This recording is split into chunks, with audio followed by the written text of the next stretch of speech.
Today I'm making breakfast buns from a recipe I recently found and simply revamped according to how I eat, so mostly in the way of health and also portion sizes. Hello, my name is Leanne Fox, and I want to begin with using the dry ingredients, starting with oats.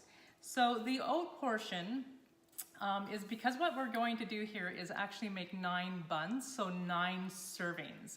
And I've got my scale here. I'm going to weigh out, it's 9 ounces of oats. Anybody that knows how I eat, I use 1 ounce of oats. So that kind of equals out to approximately 2 cups of oats. I'm just gonna weigh it out because I want to make sure.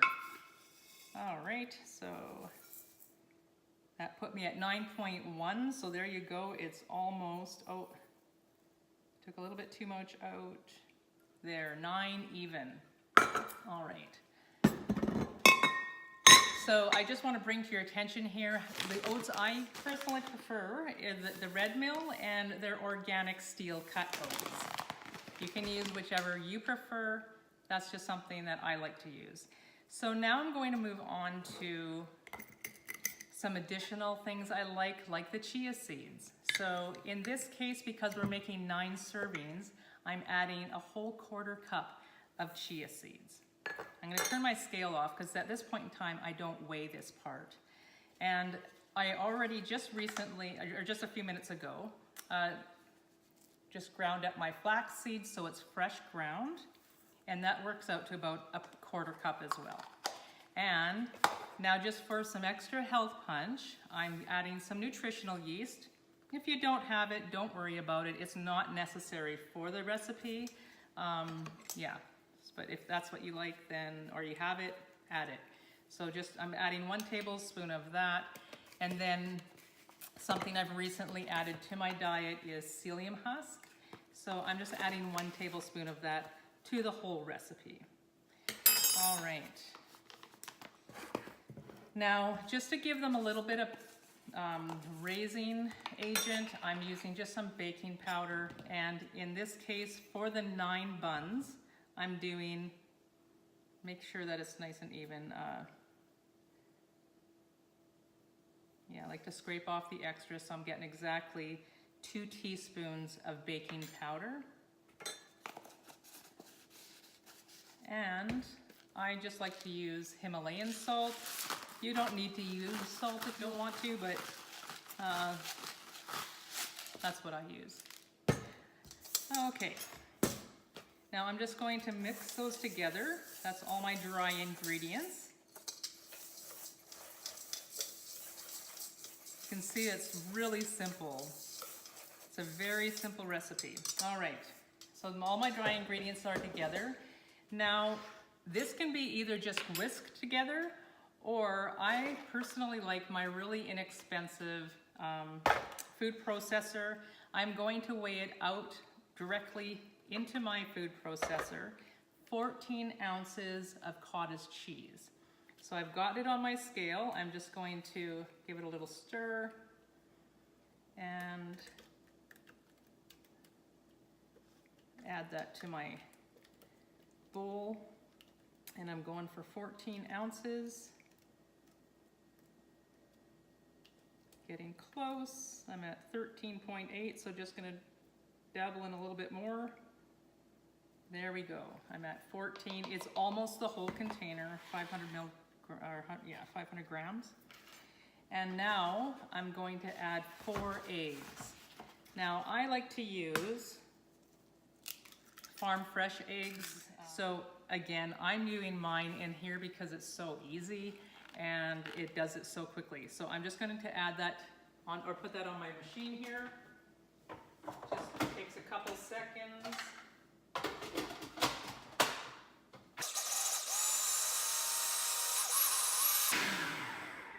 And just like that, it's done.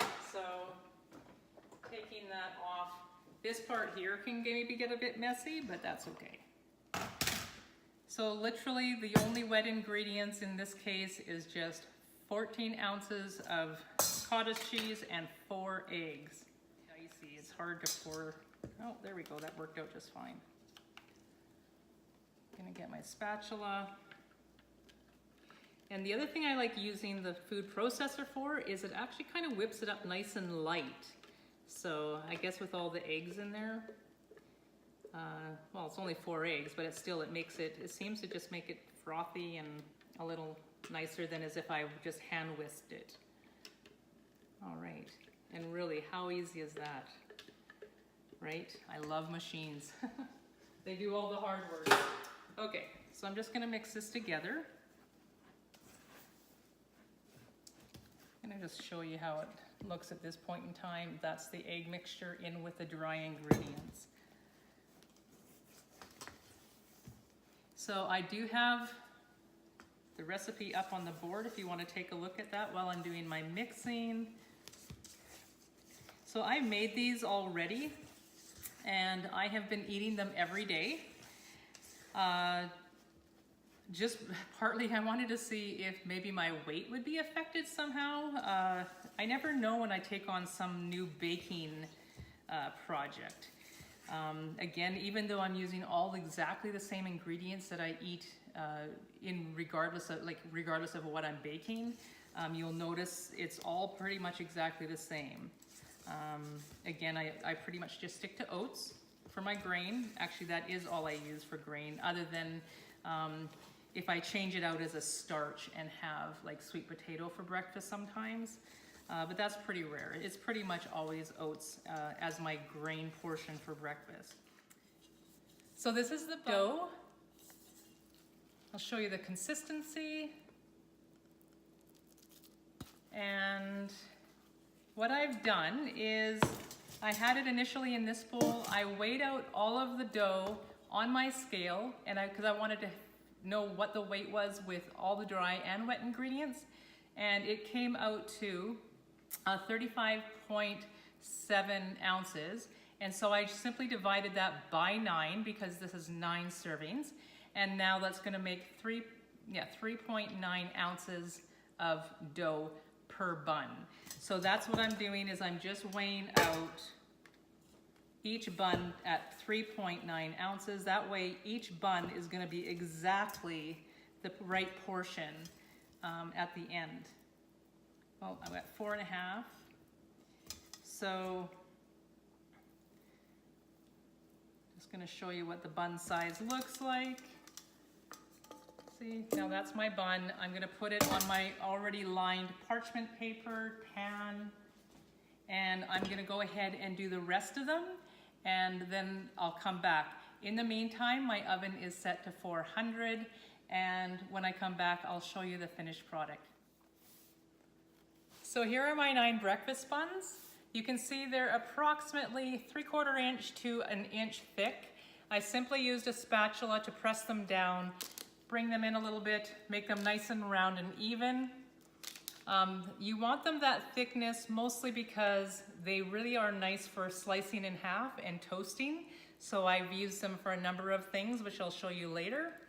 And yeah, that's what it's like. They're gonna go into a 400-degree oven for 20 minutes, and we'll come back and show you what they look like then. Here's the, I'm losing buns. Oh no. Here we go. All right, 5-second roll. Okay, here's my finished buns. I've cut one in half to show you what it looks like. They cut up very nicely. So this is now gonna create either a breakfast bun for you, or you can toast it and have with an egg. I wanna bring 2 things to your attention. Number 1, you'll notice on the recipe that there is no oil. So if you love butter and want to toast it and add up to a tablespoon of butter, go ahead and then eat it with your egg. And secondarily is you need to understand that this is a breakfast food and it contains 1 grain, so your full grain, but only half your protein, meaning you still have your 6 ounces of fruit to eat with it, as well as half your protein. So half a protein would be 1 ounce of natural peanut butter, which spreads nicely over the 2 halves. And then I personally like to make a blueberry jam, which I can explain in another video. Thank you so much for listening. Hope you enjoyed my video. And again, if you like it, like the button below and subscribe. And God bless and have a wonderful day.